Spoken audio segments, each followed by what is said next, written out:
आइए दोस्तों, एक और आपेक्षिक वेग यानी कि रिलेटिव वेलोसिटी का इस्तेमाल करके लंबी कैलकुलेशन यानी कि जिसमें ज़्यादा गणना करने वाला प्रश्न है, कैसे चुटकियों में हल करते हैं, आइए सीखते हैं।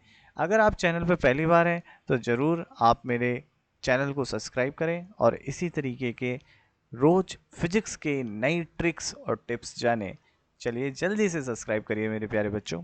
चलिए, एक मीनार की ऊंचाई 100 मीटर है। इसकी चोटी से एक गेंद नीचे गिराई जाती है तथा उसी क्षण एक गेंद पृथ्वी से ऊर्ध्वाधर ऊपर की ओर 25 मीटर प्रति सेकंड के वेग से फेंकी जाती है। ज्ञात कीजिए कि दोनों गेंद कहाँ और कब मिलेंगी। तो एक बहुत आसान प्रश्न है। देखिए, आसान तब है जब आप आपेक्षिक वेग यानी कि रिलेटिव वेलोसिटी के कंसेप्ट का यूज करेंगे, अन्यथा यह भी एक कठिन प्रश्न बन जाता है और हमें यहाँ पर फिजिक्स को करना है बहुत ही आसान, क्योंकि अब फिजिक्स हो गया आसान सिद्धार्थ सर के साथ। तो आइए दोस्तों देखें कैसे करेंगे अपेक्षिक वेग का इस्तेमाल करके इस प्रश्न को हल। तो ये कह रहा है कि एक मीनार है,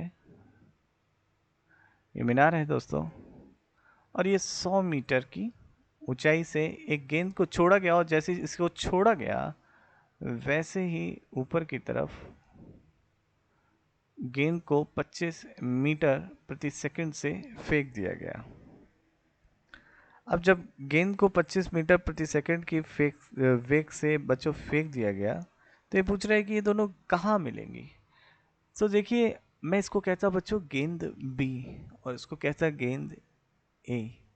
अगर मैं आपसे बात करूं कि गेंद ए पर बैठा जो व्यक्ति है, जो प्रेक्षण करता है, या मैं कहूँ ऑब्जर्वर है, वो क्या देखेगा, या गेंद ए के सापेक्ष गेंद बी की गति कैसी होगी, मैं देख लेता हूँ।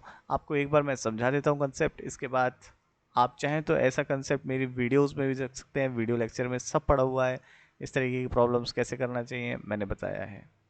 तो देखिए बच्चों, क्या करते हैं, सबसे पहले हम यहाँ पर ए के सापेक्ष बी का प्रारंभिक वेग देखते हैं। तो क्योंकि बी को जस्ट छोड़ा गया है नीचे की तरफ, तो नीचे की दिशा अब ऋणात्मक धनात्मक का तो मतलब नहीं है, तो क्योंकि शून्य है तो शून्य। और क्या होगा, ये देखिए मैं लिख देता हूँ यू बी माइनस यू ए।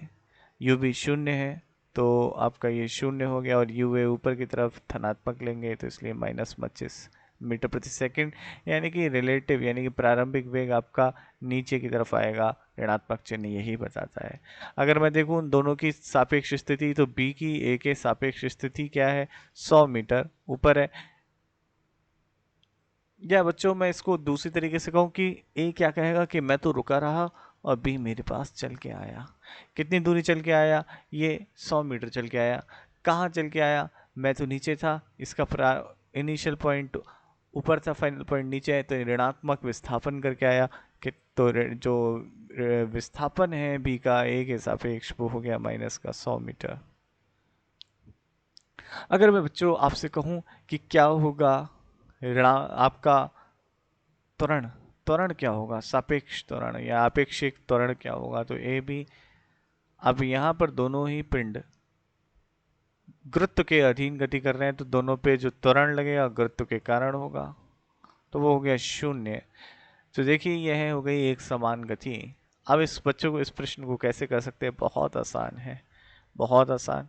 देखिए आपका जो विस्थापन होता है वो बराबर क्या होता है, एस पी ए बराबर होता है यू बी ए गुणा T plus 1/2 A B A into T square. S B A की वैल्यू माइनस का 100, यू बी ए की वैल्यू -25 और टी की वैल्यू है आपकी निकालनी है दोस्तों, ए बी ए शून्य है, तो आपका टी आ जाता है 4 सेकंड, यानी कि 4 सेकंड बाद ये दोनों बॉलें एक दूसरे से टकरा जाएंगी। तो 4 सेकंड बाद आप देख सकते हैं बी कितना नीचे गिरेगी। तो अगर 4 सेकंड बाद मैं देखूं बी कितना नीचे गिरेगी, तो 1/2 जी का मान 10 ले लिया और टी का 4 का वर्ग, तो ये हो गया बी 80 मीटर नीचे गिरेगी। तो यानी कि जब ये यहाँ से 80 मीटर है तो धरातल से आपकी कितनी हो गई, धरातल से बच्चों 20 मीटर हो गई, तो यानी कि 20 मीटर ऊपर ये दोनों गेंदें एक दूसरे से टकरा जाएंगी। देखिए कितना आसानी से मैंने इस प्रश्न को कर दिया सिर्फ आपेक्षिक वेग का इस्तेमाल करके। तो बच्चों, मुझे लगता है कि शायद आप लोगों को ये समझ में आया होगा प्रश्न। यहाँ पे ध्यान दीजिएगा, मैंने जी का मान आपका 10 ले लिया है, लेकिन अगर आप 9.8 ले लेंगे तब भी आंसर आ जाएगा। उस परिस्थिति में बच्चों जो आंसर होगा आपका, देखिए यहाँ पे 20 है, मैं आपको अगर 9.8 लेके बताऊँ तो क्या होगा, अभी तो ये 20 मीटर ऊपर जाएंगे, अगर मैं 9.8 ले लूँगा तो ये 21.6 आ जाएगा। तो बहुत आसान प्रश्न है, आप कर सकते हैं। Thank you. चैनल पे नए हैं तो ज़रूर सब्सक्राइब कीजिएगा, अपने दोस्तों से पूछिएगा क्या है अपेक्षिक वेग के सिद्धांत को लगाने का फ़ायदा। धन्यवाद। जय हिंद।